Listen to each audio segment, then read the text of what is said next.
This is related to Donald Trump's deportation policies. His immigration policy is remarkably cruel across the board. Not just cruel towards undocumented immigrants, but also in certain cases documented and naturalized immigrants as well, or documented immigrants and naturalized citizens, in how ICE and the Gestapo just goes around and corrals people who have a legal right to be in this country. They get sent out, no due process. In the instance of someone like Mahmoud Khalil, they are held against their will. They are kidnapped and human trafficked down to Louisiana, where they're not even able to speak to their lawyers until a few days have passed, and he wasn't even able to go see the birth of his child.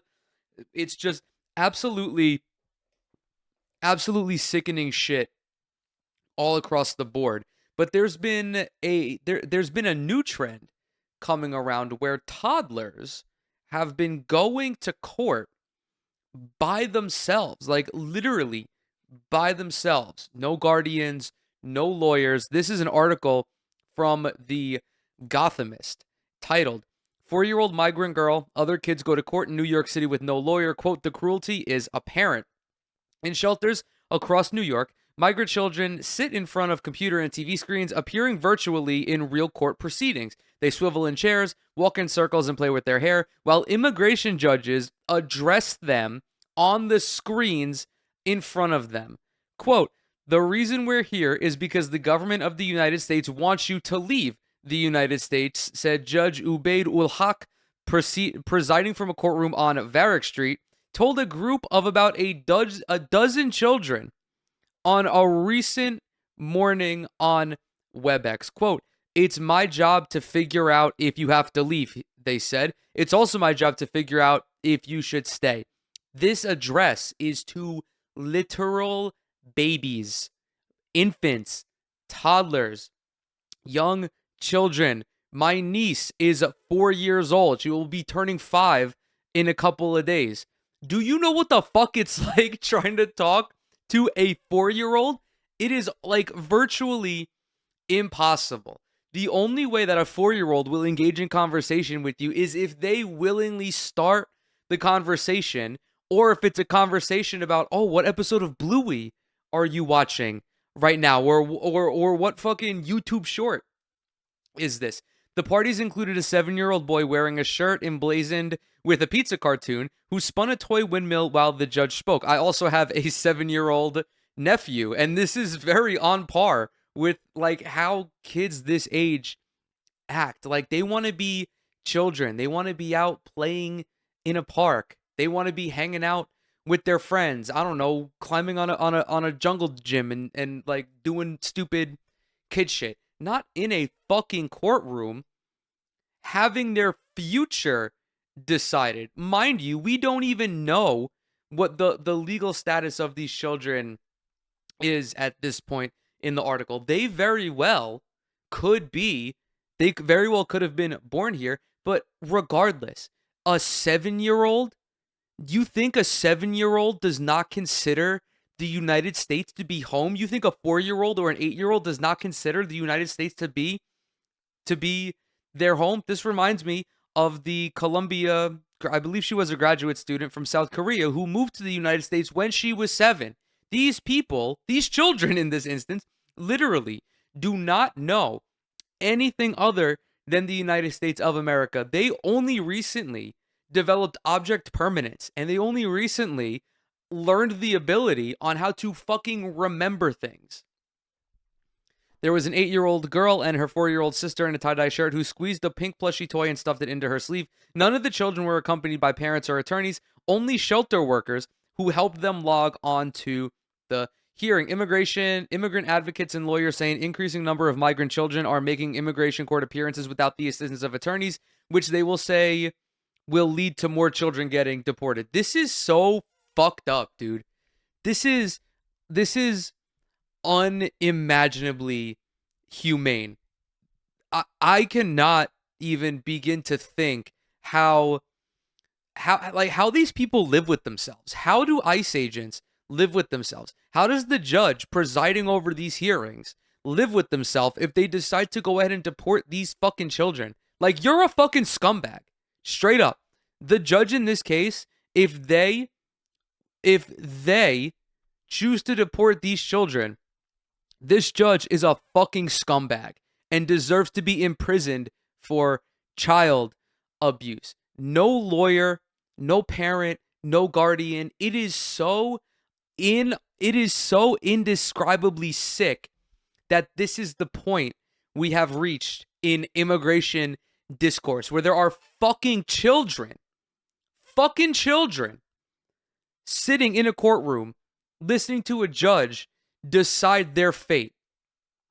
The Trump administration on March 21st terminated part of a $200 million contract that funds attorneys and other legal services for unaccompanied children. Those are children who arrive without parents or legal guardians and typically instead come with aunts, uncles, or older siblings, according to immigration attorneys. While the contract termination is being challenged in court, immigrant advocates say the impact is already being felt as lawyer groups pull back on services, leaving some children on their own. Quote, "How is a child supposed to navigate this?" said Beth Krause, supervising attorney of the Immigrant Youth Project at the Legal Aid Society. She noted many adults find themselves confused and disadvantaged in immigration court proceedings. Yeah, dude, it's fucking insane to it's just it's so it's so cruel to put any type of immigrant under this pressure without an attorney, without someone who can help them navigate the incredibly biased criminal, or not even criminal justice proceedings, the incredibly biased immigration court proceedings that these folks have to endure. The now terminated contract paid for attorneys to represent 26,000 children across the country and friend of the court programs for children, which provide attorneys in court to help pro se respondents navigate the court process. The figures were provided by the Acacia Center for Justice, the nonprofit that manages the contract and doles out the money to providers across the country. The federal contract funnels $18 million to 9 legal providers across New York State to represent some 1,800 children, according to Sierra Kraft, executive director of the I Care Coalition, a New York-based organization that advocates for expanding access to legal representation for immigrant children. Kraft said that before the contract was terminated, she saw 30 to 40% of children in a given docket without lawyers. Now she said that number has increased to 50 to 60%. 30 to 40 is still 30 to 40 points too high. I don't understand how this is even like allowed. How is this like, I'm no legal expert, but this just seems like this seems like some sort of violation of something. I can't quite put my finger on it, but you are just asking like these children to get deported. How the dude, what the fuck is how is a 4-year-old gonna how is a 4-year-old gonna argue for themselves in court? It's like this judge, I'm here to decide if you're gonna stay or if you're gonna go back to some other country that you remember. And the 4-year-old is like, "Do you see my pink toy? Look at my pink toy.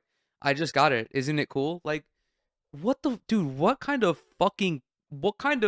simulation are we living in? Without representation, the children are more likely to be ordered deported, according to Mina Shah, co-managing director of the Legal Services Center at The Door, a New York City-based nonprofit. Nearly all of the people, 96%, appearing in New York State immigration courts without legal counsel are eventually ordered deported, according to data from the Transactional Records Access Clearinghouse. Meanwhile, fewer than a quarter, 23% of those with representation are deported. Yeah, because if you have a lawyer present, it is literally their job. You are paying them money to make sure that they do everything in their power to keep you in this country. The legal system is merely taking advantage of one of the most vulnerable groups of people in the country, and that is children. Immigration lawyers leave no doubt about prospects for children appearing without counsel. Quote, "That child will be ordered deported from this country. That could all happen without that child ever speaking with an attorney and given the opportunity to obtain representation," Shah said. "The cruelty is really apparent to all of us out here in the field." A rise in unaccompanied children. Migrant children who arrive in the United States without parents or legal guardians are considered, quote, unaccompanied children and are transferred to shelters run by the Federal Office of Refugee Resettlement. Most children are then transferred out of shelters and placed with adults called sponsors to take care of them. A sponsor can be a parent already living in the United States, an adult relative, or a licensed program like another youth shelter, according to a report by the Vera Institute of Justice. In a last resort scenario, that's a typo. In a last resort scenario, when family reunification doesn't appear possible, a sponsor could be another adult provided by the Office of Refugee Resettlement, the report notes. In recent years, the number of unaccompanied children arriving in the United States reached record highs, peaking at nearly 129,904 in the fiscal year ending in 2022, according to the Office of Refugee Resettlement data. Last fiscal year, 98,356 unaccompanied children entered the country, still tens of thousands higher than the numbers that came in 2020 and the years prior. The vast majority of the unaccompanied children are Spanish speakers hailing from Honduras, Guatemala, El Salvador, or Mexico. Children who enter the United States without authorization are placed into deportation proceedings just like adults in that situation. Unlike in criminal court, people, including adults and children, in immigration court aren't guaranteed pro bono attorneys if their income falls below a certain threshold. This is what folks like myself talk about when we say immigration reform. This is the type of shit that the Democrats should run on instead of being just Mussolini on immigration as opposed to fucking Adolf Hitler like the Republicans are. When we preach for immigration reform, we are advocating for a more robust processing system that allows all of these people, children included, to be properly accounted for and undergo the proper procedures upon coming into this country. Another avenue of this reform is providing attorneys to those who need it, much like how they mentioned pro bono attorneys. Immigration reform is not about keeping people out of the country. It is about making sure that everyone who wants to come into this country can do so in an expedient and legal manner. Before the federal contract was terminated, only a handful of children usually appeared at ULHOC's hearings, according to Kevin Longany, attorney for the New York City Office of Church Worldwide Service, one of the nonprofits representing unaccompanied minors under the contract. ULHOC is the main judge handling the cases of unaccompanied children in shelters. Local attorneys would appear as, quote, friends of the court for unaccompanied migrant children living in shelters during their immigration court proceedings. Kraft said attorneys acting as friends of the court play a vital role, acting as a kind of advocate for children without attorneys. They usually ask the judge for more time for the children to find attorneys, according to Longany and Kraft. The attorneys may also have done legal screenings for the children to find out if they're eligible for particular forms of immigration relief. Another thing that is unimaginably cruel is the separation of these children from the people whom they come into the country with, because these little ass kids are not just fucking coming up to the southern border by themselves. Although they may not have a parent or legal guardian, much like the article said, this may be an older sibling, an aunt, or an uncle, a family member, someone who this child is close to and trusts. Not separating them is huge, is a huge part of this process, because you don't want to subject this child to further trauma. They already went through a remarkable and extraordinary ordeal just to get to the southern border. You should not want to amplify that if you are a humane and compassionate person. Nonprofit legal groups representing unaccompanied migrant children say they are now rushing to plug massive funding gaps. Some have laid off staff, others are considering layoffs in the future. Several groups say they're making impassioned pleas to private funders and foundations. Many providers say they've stopped taking on new clients. Quote, we're just scrambling to try to replace the funding, at least partially, if possible, Kraft said.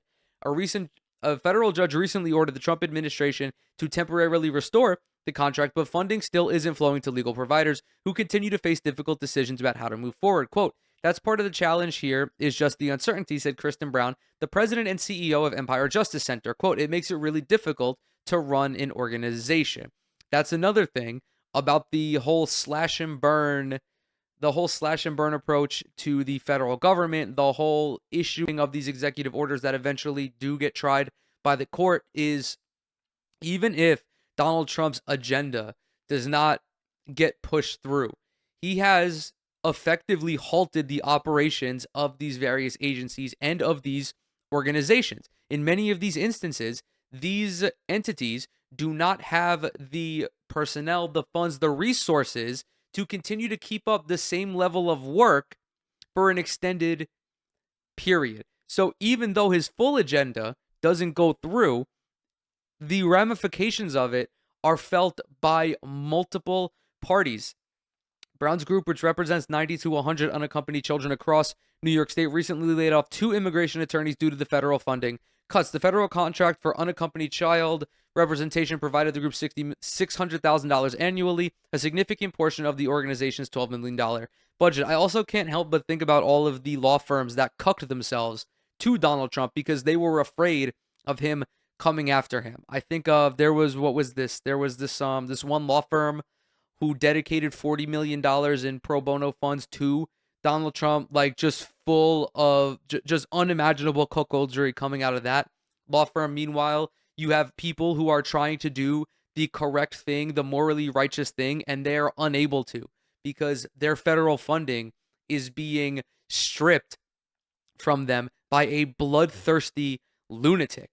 At the door, the board of directors has agreed to fund the group's services for unaccompanied children through June 30th. Kelsey Louis, the door's CEO, said he set up dozens of meetings with funders, but many of those funders have been inundated with requests from other organizations as well. The federal contract provided $4.3 million to the door annually, representing 60% of the budget for the group's legal services center and 12% of the organization's overall budget. Quote, "This isn't like we get to plan for the future," Louis said. "This is trying to fill a $4 million gap immediately. This is not Silicon Valley either. There aren't bloodthirsty ghouls just waiting to cut checks for like tens of millions, hundreds of millions of dollars. Unfortunately, the individuals who do want to stand on the right side of history are often encounter issues like this, monetary ones. The Door Empire Justice Center, iCare, and several other legal groups sent a letter to Governor Kathy Hochul on April 4th, calling on her to help replace the $18 million in funding provided by the now terminated federal contract. The spokesperson for Hochul did not immediately respond to a request for comment. Listen, Kathy Hochul, $18 million is nothing when you consider the fact that the NYPD has a larger budget than the fucking standing army in Ukraine. $18 million is not a lot of money for like in terms of GDP, like the second or third most productive state in the country. Throughout the rest of the recent immigration hearing, Wilhock explained to the children their rights and responsibilities through a Spanish interpreter. We are so cooked. The worst part about the descent into fascism is that nobody is coming to save us. People all across the world are watching how insane the Trump administration is and the ramifications like this. No one is going to come to save us because the United States, unfortunately, does not deserve a savior. We have done this to ourselves. 50 years of neoliberalism, 50 years of Republicans trying to imprint their fucking agenda, and 50 years of the Democrats doing fucking nothing to prevent it. And here we are. Not only are people being kidnapped and black-bagged outside of prestigious universities, there are fucking children sitting in a courtroom being told by a judge that they're going to get fucking deported. He adjusted his language to be kid-friendly, explaining in detail what a right is and what asylum is with a gentle lilt. Immigration judges are required to take extra time to explain the proceedings in a child-friendly way per the Department of Justice directives. When a Spanish interpreter showed up, the judge told her they are quite young, so I'll be going slow and trying to explain everything I say. Fuck this guy. This guy's a fucking demon. I hope that he cannot sleep soundly for the rest of his life for having to put children through an ordeal like this. Children who literally all they want to do is just fucking play with their toys. And he does not have the fucking conscience to recuse himself from this case. What a fucking scumbag. The judge asked each of the older children if they wanted more time to find attorneys. They all responded yes. For the younger children, he automatically gave them extra time. At the end of the hearing, he thanked each of the very young children for being there. You and your sister were very good girls today, he told the 8-year-old girl and her 4-year-old sister in the tie-dye shirt. He asked the 7-year-old boy who had been spinning a windmill, "What's on your shirt? What's that on your shirt?" "A pizza," the boy said. "You know what's funny?" Yulhak replied, adding that he had pizza drawings on his socks. He lifted his foot into the air in front of the video camera to show the boy. But some of the children offered scant evidence they understood what was going on. Yeah, because they're fucking children. Dude, these kids can barely spell their fucking names. You think a 4-year-old knows how to spell their names? As someone who's been around a 4-year-old, no, they fucking don't. They can barely write. Like, what are you, like, yeah, no shit. They're not going to be able to understand what the fuck is going on here, because I'm 28 and I don't even know all of the intricacies of the immigration hearing. And that's coming from someone who is relatively tapped in to these issues. I may not be an expert in immigration law, but I do have like a fundamental understanding of the process. I'm 28 fucking years old and I've been following politics for the better part of 8 years. Like, no shit, they don't fucking know what's going on. At the beginning of the court proceedings, he asked the group of children appearing virtually if they understood the Spanish interpreter. Some said "sí," others nodded. A few laughed. I wonder if they're laughing because they're bilingual and they don't need the Spanish interpreter, and they're like, this guy's a fucking idiot. He's like, I'm 8 years old and I speak 3 fucking languages. Then he asked if any of the children had a first language other than Spanish. Oh, I guess they all are Spanish first language, or ESL. Interesting. The 4-year-old girl in the tie-dye shirt raised her hand, dangling her pink plushie above her head. It wasn't clear, was she responding to the question or just playing with her toy. Oh my god, we are such a fucking stain on the underpants of the world. It is absolutely incredible. A woman off the screen said, "I'm her case manager," referring to herself as a social worker. Quote, "She speaks Spanish." Yulhak sighed and spoke into the microphone. "The court does have some very young respondents, and we will endure as we try to explain as best as possible." Like, dude, what the fuck is going on? I'm flabbergasted how every time I come on to do this program, there is some new fucking ridiculous ass story going on. And all of them are fucked up. They're all cruel. They're all inhumane. I know I wasn't doing this when Joe Biden was president, but I was still creating content online, and I had to like scour. I had to scour to find all of the heinous stories from Joe Biden, at least beyond his facilitation of the genocide in Gaza. It's so, and dude, there's what was it? The Economist had their cover this week was only, it was a picture of a squirrel wrapped in bandages, and it said only 1,319 days left, or however many fucking days are left in the Trump administration. It is like, it we're gonna get to a point where children are fucking born. They're born, and instead of going to the NICU, they're gonna go to the goddamn immigration courtroom. They're gonna be fucking 2 days old, and the judge will be asking them, do you need an interpreter? And the baby is gonna be squirming in the bassinet and like put their hand up, and the judge will be like, but I don't know if they're answering the question or if they're just stretching or whatever.